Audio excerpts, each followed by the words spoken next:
Welcome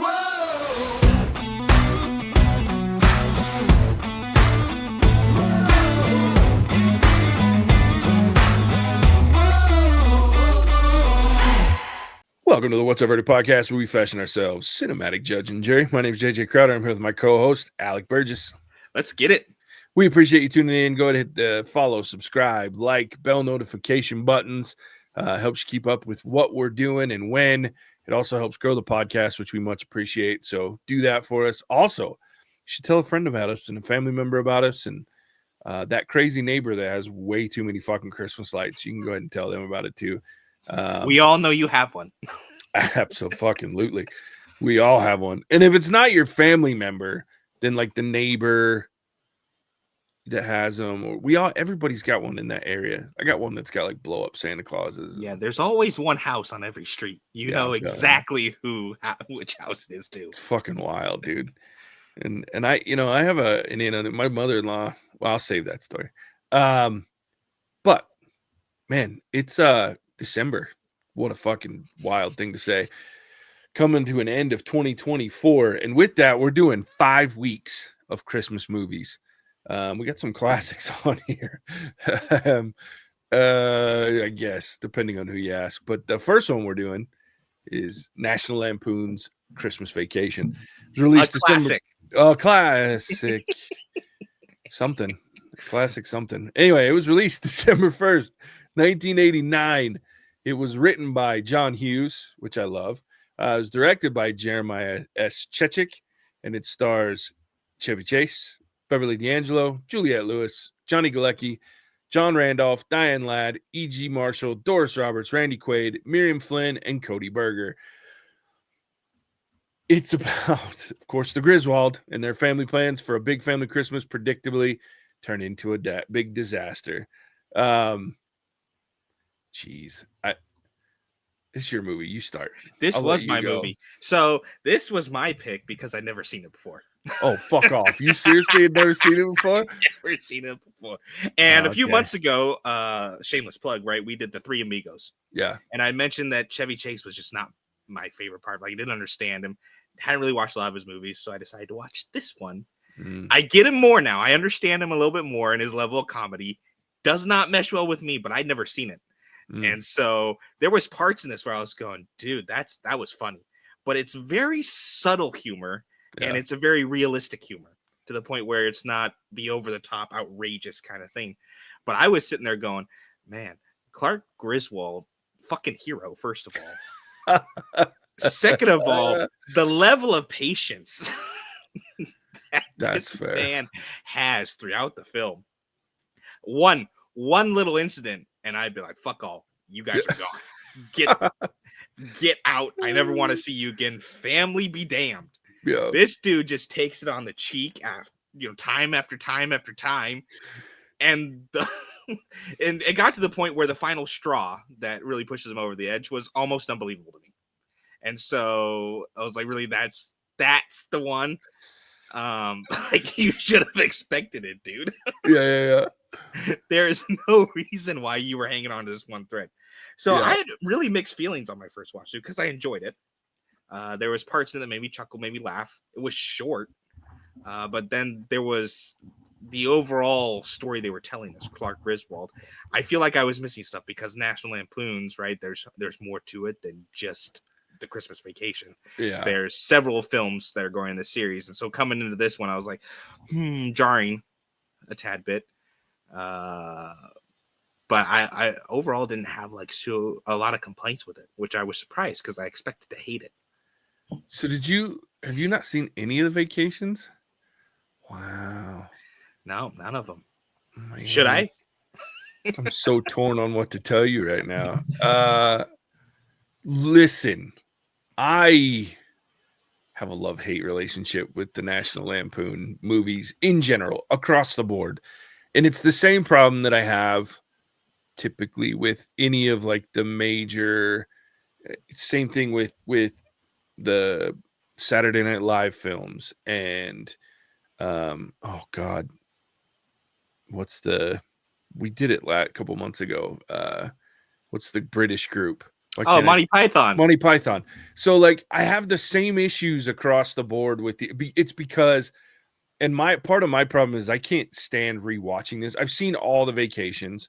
The original Vacation, absolutely one of my favorite comedic films in bits, right? Like I don't need to sit and watch the whole movie, but there's some bits that are some of the funniest things I've ever seen. So I recommend watching Vacation, like the original.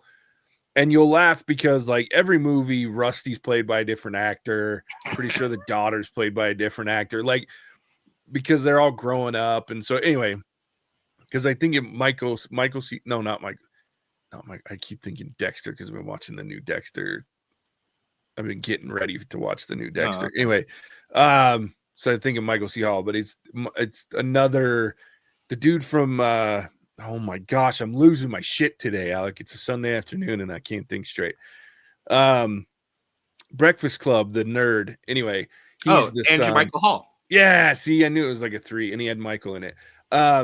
He is the son in Vacation, the original, I believe, if I remember right. Anyway, so I recommend the first one because there's some really funny bits. And to me, this is the same. I think Christmas, other than the original, is the one I can tolerate the most.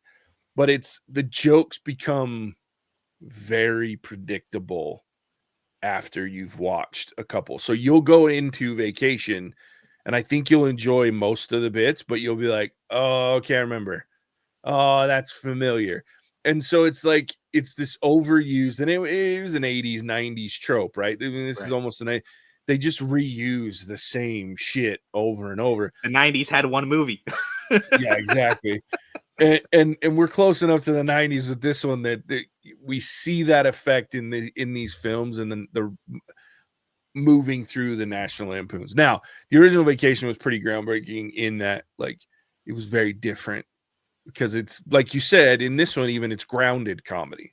Like it's comedy we can relate to, no matter how farcical or how huge it gets. You can relate to it. Like the assholes at the beginning of this one, like riding your ass and being complete another douchebags, like the road rage enough to drive underneath the truck, and like all that shit's funny as fuck because it's relatable, even though it's to the extreme. Yeah, or like putting your foot through a false ceiling. Yeah. Like I've done that. Oh yeah. Oh yeah. And it's that exact expression is the yeah. Fuck. Yeah, what are you gonna do?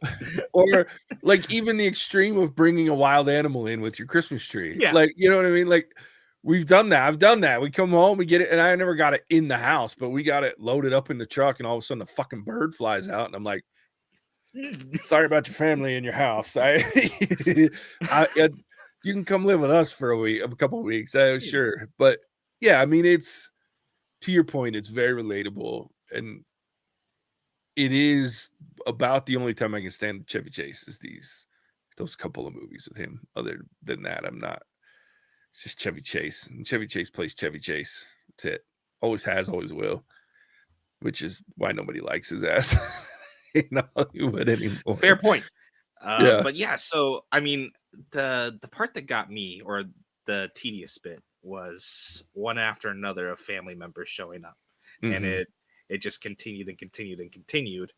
By the time we got to what's a crazy cousin, right? Cousin Eddie. Cousin Eddie. By the time we got to Cousin Eddie, I was like, hey, this is just now it's unbelievable. Like up until this point, I can buy it. Right? Yeah, you got both sets of family coming, or both sets of parents, and they're don't get along very well, and you have this dynamic going on where they one of them's not planning on coming, then all of a sudden they're coming, and oh, that's fine, we'll deal with it. That 100% believable. Sure. Cousin Eddie showing up, and then what is it, great aunt whatever bucket is, that's where I lost it. I was like, okay, this is just now you're overplaying the joke. It's not funny anymore. Yeah. Now you ran out of things to do 40 minutes into your movie, and you have to stretch this another 50 minutes to introduce the, banjo playing Cousin Eddie from God knows where into the mix to add in the added level of comedy that you need. Yeah. And so a lot of that stuff I didn't like. Even down to the jokes where it came out with the dog. Yeah. Anything really surrounding the dogs. Like the dog was there for one purpose, and that was to chase a squirrel. But you had to build up to that moment to get there. And so really all the stuff surrounding Cousin Eddie, I feel like if I'd watched this as a kid or around that age, that would have been my favorite part. Sure. But coming around and now, 31 years old, watching it for the first time. I mean, this movie was made longer ago than I was born.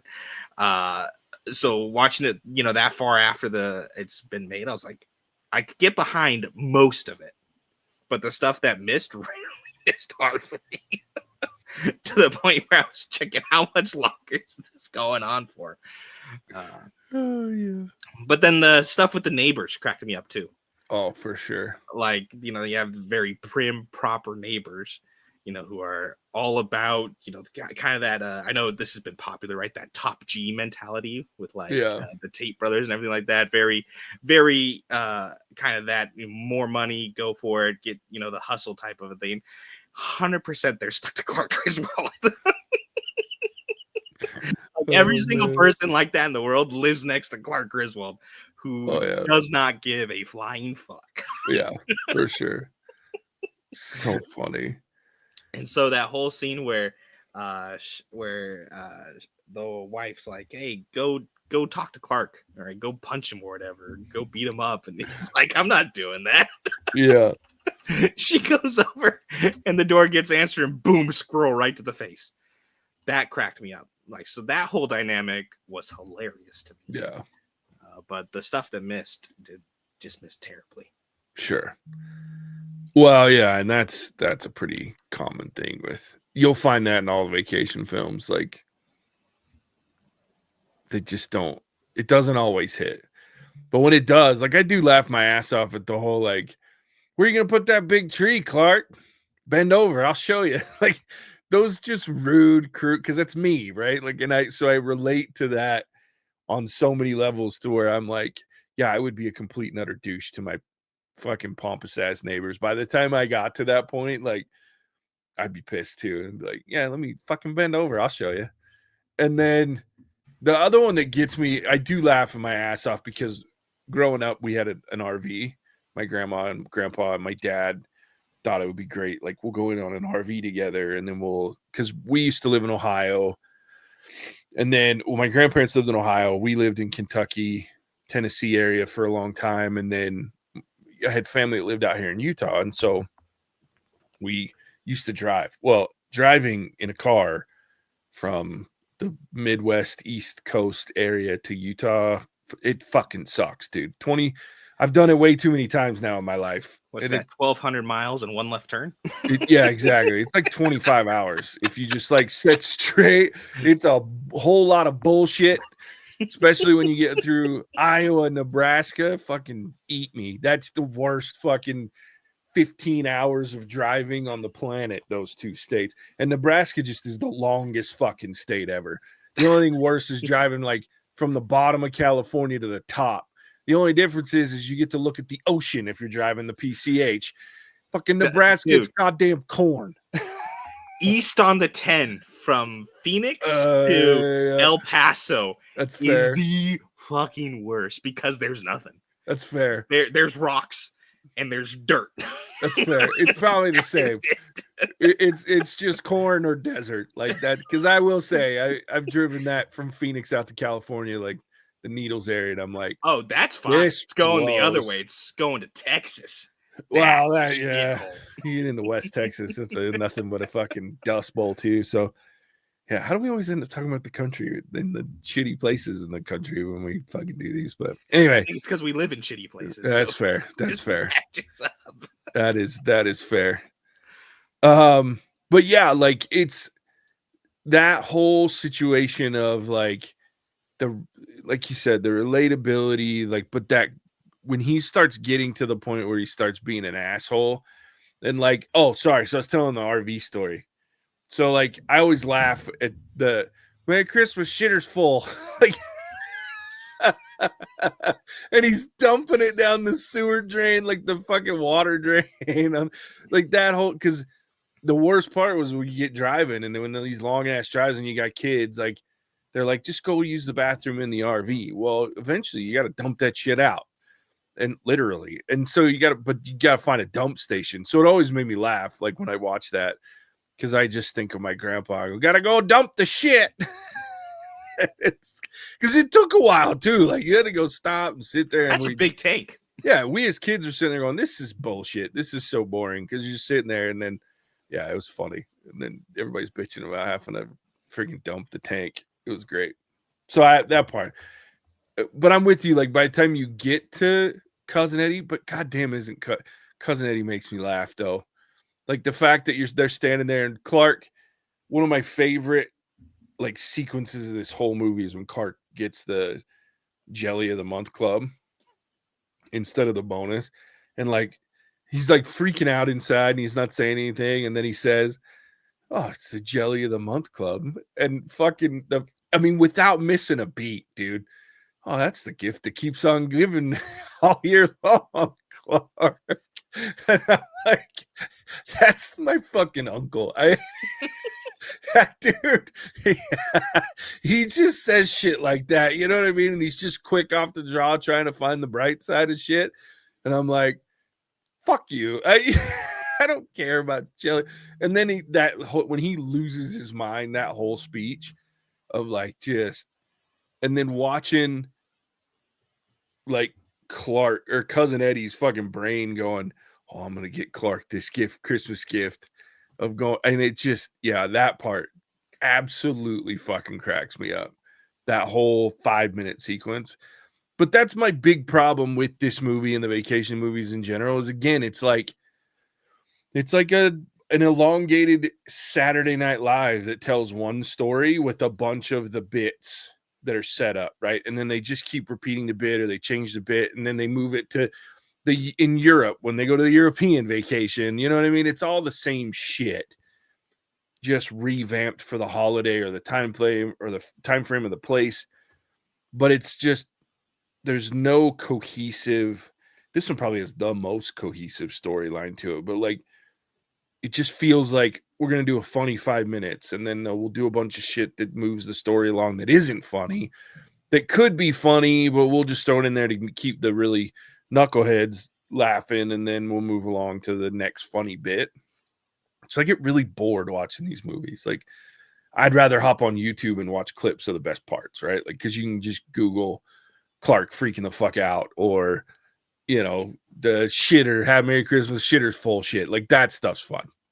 But yeah, the whole movie's rough. I was going to say, like, the clips, because I think, you know, Chevy Chase, not my favorite, but he's very good when he gets that smile going, right? His smile is like mischievous, or like a triumphant smile that he does. Yeah. Like when he's plugging in the Christmas lights or when he sees the Christmas tree and he gets that facial expression.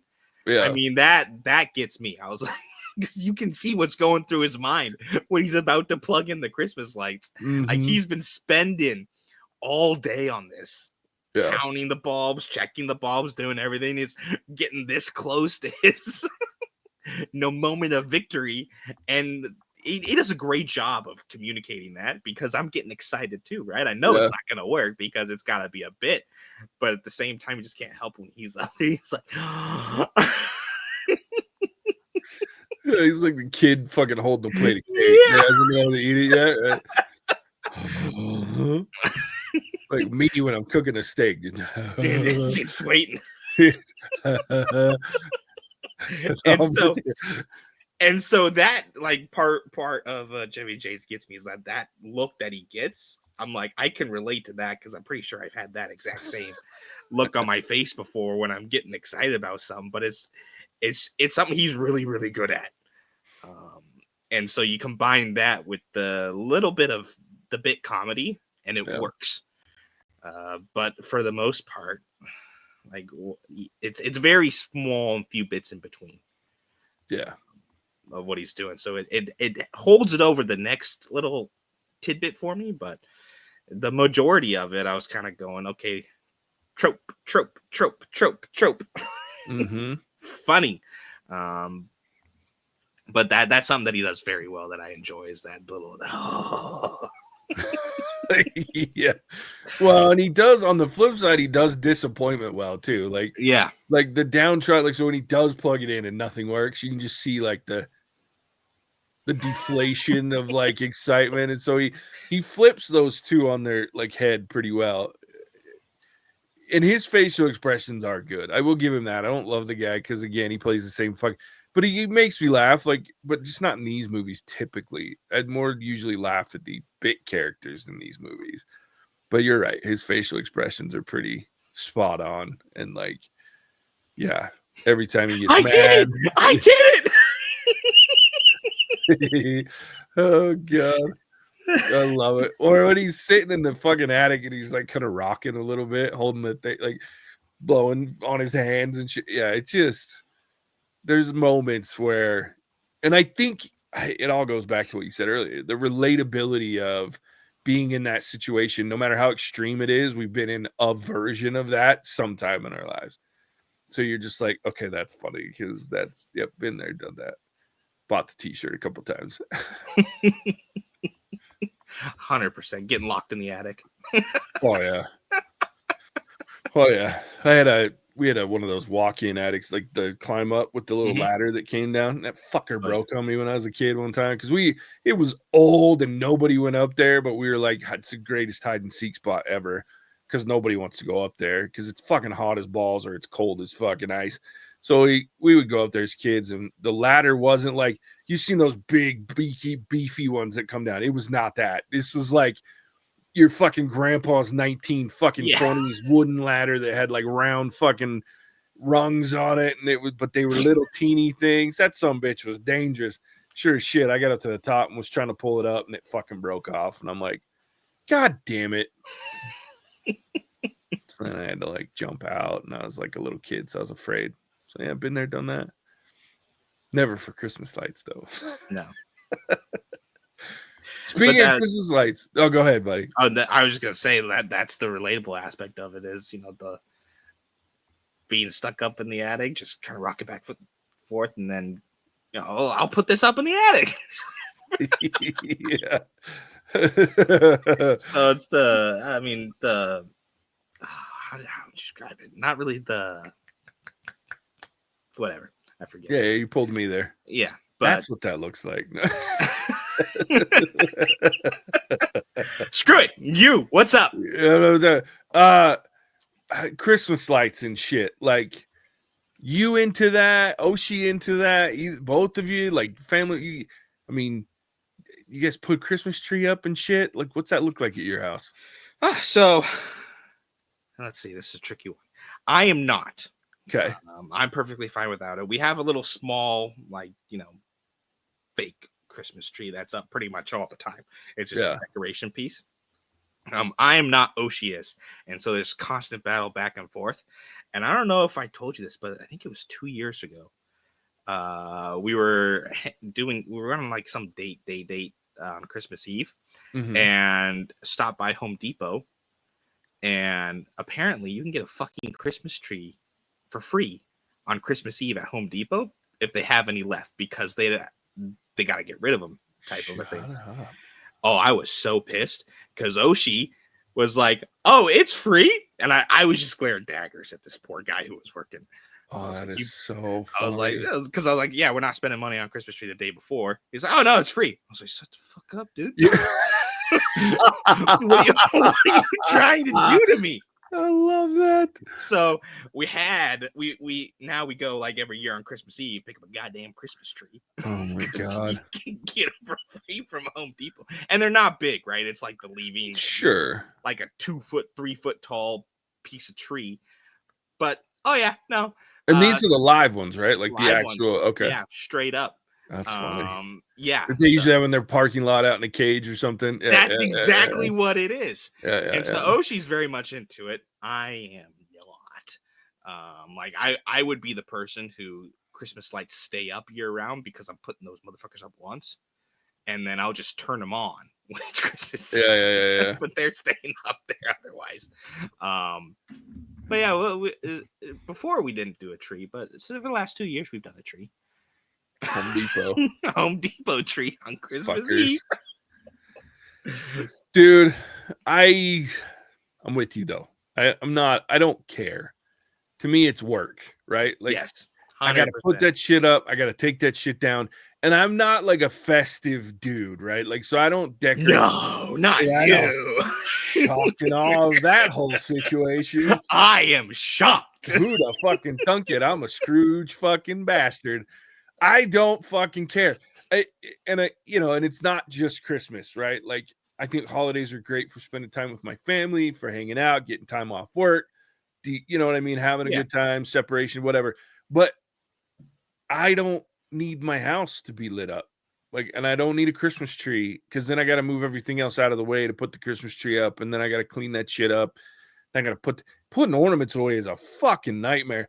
And so it's just like, but the problem is I live with a Christmas super fucking freak. Okay. Because her mom, my mother-in-law, I love my mother-in-law. She's the sweetest lady, nicest person on the planet. And she's Nice save. No, that's for real. Except her one thing is like she puts Christmas up in fucking October. And the reason that she does part of it is, I mean, to her credit, one reason that she does it is because it's so fucking much. It takes her a month to get it all up. So it's like, I mean, this woman's got like multiple Christmas trees in her house. Okay. One giant one that's beautiful in this sitting room. It's gorgeous. And they have a pretty big house. And so I think we counted one year. She used to do open houses because her neighbors were so jealous of her house. Like, they would come in and they'd look at the Christmas decorations. My father-in-law is a crafty fucking dude. So he like welds and shit and he fabricates stuff. So he's got this big, here's an example. I wish I had a picture of it. I'd post it, but above their kitchen table, he built this iron framework. Okay. And it started as a Christmas thing. Now they use it year round and it just hangs from their ceiling above the table. And they'll put different things up there depending on what season or holiday. But it started as a Christmas thing. And there's like these Christmas elves and angels and shit hanging above the fucking kitchen table. And they go up in October. And then there's Christmas trees. I think one year we counted something like 50 different Santa Clauses in her house. Like, dude, no shit. Like, obsession with Christmas. Okay. And she's obsessed with most of the holidays, not Halloween, but like Christmas, Thanksgiving. She goes all out because that's what she does, and that's cool. Well, Casey's kind of picked up on that shit because it's her mom, and she grew up with that kind of, that love of Christmas. So we have this fancy ass Christmas tree that's got all the built-in lights, and it's got, dude, I got boxes. And when I say boxes, I mean like full on. The fucking Christmas decorations in her are in nicer storage containers than anything else in my house. And they're packed in this closet that I have downstairs. And there's like a whole, so I got this closet that goes underneath my stairs in my split level. And it's like huge. It's pretty big. This closet holds a lot of stuff. And I'll be goddamned if it doesn't take up 3/4 of it. Just the Christmas decorations, dude, because they're everywhere. So we get around this time of year and it's like, got to get the Christmas tree up. And I'm like, God fucking damn it. Because now I got to go down into this closet and I got to haul out. There's my co-star Daisy. I got to haul out fucking 20, 25 boxes of shit. Then I got to open all these boxes and we got to get all the ornaments out. I got to put the Christmas tree. You got to fucking make sure the lights work. And with these fucking built-in trees, if your lights don't work, you don't replace the fucking lights themselves like a string. Gotta get the whole tree. You gotta get the whole fucking tree. So every fucking couple of years, I gotta go to Home Depot and they don't give the fucking pre-built ones away for free. God damn it! So I gotta go on Christmas Eve. You'll be fine. Yeah, exactly. I gotta spend hundreds of dollars to replace my fucking Christmas tree. Anyway, it's a nightmare, and I hate it. But I always, I support Casey, so I go help and I get the fucking shit out. But I'm sure it looks really good when it's all set up. Sure. It's lovely. My mother loves it. Casey loves it. People, and then the windows, which is my least favorite thing too. My big bay windows stay open all fucking winter long so that we can see the Christmas lights for the fucking 2 months that they're up.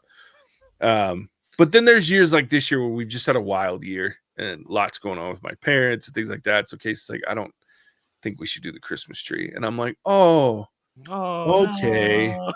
And in reality, I'm like, yes. Oh no. I'm such a terrible person, but but I will say this, and I say all this story to say that, like, I laugh at Griswold Clark at this when he's getting all excited about the lights and he puts all the time and effort, and I am not that guy. And I would never let Casey get to that level because I'm like, I'm out. But I do appreciate, like, we go drive around and just look at Christmas lights, especially as the neighborhoods and everything, like the places continue to grow, and I'm always interested to see it. I think it's cool to look at. I just don't want to do it. Oh, the amount of work, dude. No, thank you. It's horrid. It's horrid. And to your point, it's really cool in the end, but I can go see somebody else's hard work and get the same feeling. Like, I don't have a feeling of pride because it's in my house. Like, right. I have like, oh, it's pretty. You did a great job, Casey. Versus I can go down the road and be like, they have some nice lights. Yeah. Look at that Christmas tree in the fucking front window. Bet that was a fuck ton of work, but it's sure nice to look at. You should just invest in a projector, put up some white curtains in your bay windows, and project there. God damn, if I haven't tried that shit, because they got the cool ones now that'll sit in your front yard and project fucking shit on your house. She's like, that's tacky as fuck. I'm like, God damn it. I'm like, I'd be willing to let that shit happen because that's just roll that shit out, plug that fucker in, and walk away. But no. So, funny side story with Christmas and everything like that, right? So, I have a buddy that I work with. I think I've told you about him before. Nick, he's the one who makes the really cool custom bags and everything. Yeah. Very crafty, very, very crafty guy. So, he sets up his house. He's a Christmas nerd, everything like that. But he did it Nightmare Before Christmas. So, he sets it up for Halloween and then keeps it through all the way through Christmas. Smart guy. Right, so it's up for like 4 months. So that almost makes the work worth it. But we were doing when we used to work together at the actual park facility that we worked at. I played Santa Claus, and when we did our Christmas events, and I was like, dude, we should put up lights, right? And I'm thinking we're gonna go get like projector lights, or we're gonna do really kind of cheap lights. No. This motherfucker. there was like 20,000 lights because he would go get like the strands, right? That were like 1,000 lights and just 500 feet long because huge facility. You just wrap that shit. Oh yeah. So end result was phenomenal because he also threw in some projector and stuff like that. Gotcha. But I kid you not, we were there. Like the setup for this scene would be like 2 nights where we're there till like 4 a.m. And then all the next day setting that shit back up. But the end result was phenomenal for the events. But that just kind of sealed it for me because I, put up lights, the one strand of lights in my family's house. It goes over the hook, takes 30 minutes. But what he went with, like, I was like, I don't care how cool this looks. When I got my own place, it is not gonna look like this. Yeah, no. Because like it got to the point where he was on top of our like jungle gym structure, just crawling because the rafters are right there, and he's just swimming along the top of this thing. Good lord! And I'm like, we gotta take these down, right? That's the problem. Like it's a shit ton of work to get them up, and then they're up for like a month or two, and then you got to take them down. And it's just. Ugh, it's a lot. It's a lot. Yeah, so I was like, I'm never gonna get to Clark Griswold level. No, hell no. Bah fucking humbug, dude. I am the Grinch for sure. Scrooge, call me all of them. I'm out. 100%. It's not entirely true. I do love Christmas, but I just don't care about decorations. Like, such a fucking consumer thing. Anyway, commercialization. Exactly. Don't at me, motherfuckers. All right, let's rate this bitch. Lampoon, National Lampoon's Christmas Vacation. It's yours. You go. All right, my movie. I'm gonna go 2 out of 5. The parts that were good and made me laugh and giggle and chuckle were few and far in between. A lot of it, I was like, it was more like, oh, that makes sense, or I see what they did there. It wasn't the real kind of like belly laugh that I normally get when I'm watching stuff. I don't think I'll ever watch it again, but I wouldn't be upset if this was on and someone was watching it and sit down to watch it. But yeah, 2 out of 5 for me. That's fair. I'm gonna give it a 2.5. I think it's one of those movies that like is so recognizable that it's hard to be mad at it, and there are funny parts to it. It's just the rewatchability for me personally is not there. It's just not.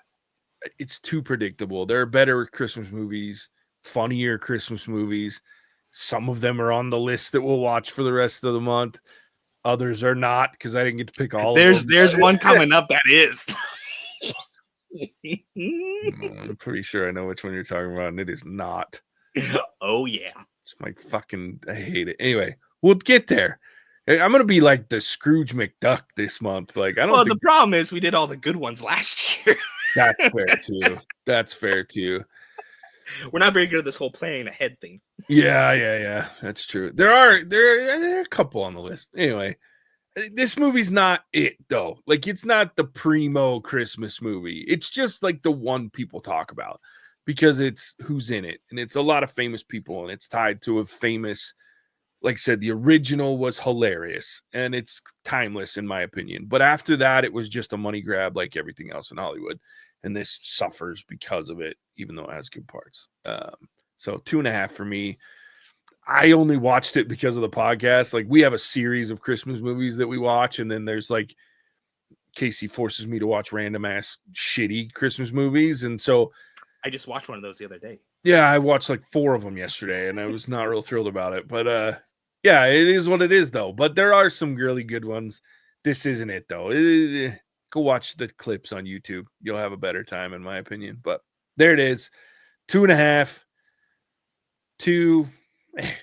I'm sure Mattson would have given it. I don't know what Mattson would have given it. Probably a 5. Probably. We'll give it for him. There you go. Mattson gave it a 5.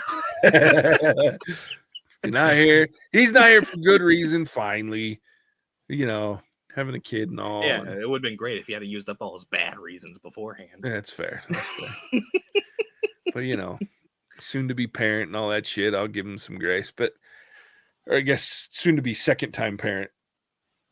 It's not his first rodeo. But yeah, Alec, tell everybody where they can find. See, JJ's giggling because he knows. He knows what's coming. Oh, shit. I don't know if I'm mentally prepared for this. Dude, they just keep getting better, dude. All right. So thank you for tuning in to this is week 1 of Christmas Movies 2024. Got to make that distinction since this is the second year in a row we've done this. That's true. What was your verdict on National Lampoon's Christmas Vacation? Was it worth the watch? Do you agree with what we said, or do you agree with what Mattson said, giving it a perfect score? What a loser. So special shout out and thank you to our patrons who selected the topic and then selected the selections that go into said topic. That would be Rich, Mel Brooks, and JJ's girthy, salty meat stick. I thought I'd be able. Nope, I'm gonna do it. So our Patreon is where all the shenanigans happen. Yes, behind the scenes, extra content, funny names, and JJ's meaty, girthy, salty meat stick, making fun of us endlessly. It's a wonderful place. Yeah. If you would like to get involved with the content that we make, that includes selections, recommendations, making votes, and quarterly picks. Place to do that is on Patreon at What's Our Verdict Reviews. With that, I will kick it back to the Colossus of Cloud, the Titan of Crash, the meaty, girthy meat stick himself, JJ. I've been looking forward to that since he changed it on Patreon. That shit. I didn't think I'm impressed because he continues to push the boundary, make it worse. Like every time I'm like that, he cannot get worse, and then I'm like, holy shit, he pulled it off. And I bet he's got a list. Knowing Charles, he's got a list somewhere that 100%. He's just going down the fucking list. Going, here we go. Yeah, you should check out Patreon though. It's fucking hilarious. And if you want to torture us in so many ways, in fact, we got a Q4 pick we got to do here soon this month too. So yeah, you and Mattson won't hate this one's directed at me. You fuckers. Fucking hate it. Love it. Anyway, so with that, as always, we appreciate you tuning in. We'll catch you on the next one. Hasta la vista, baby. Cinemagic out. Whoa!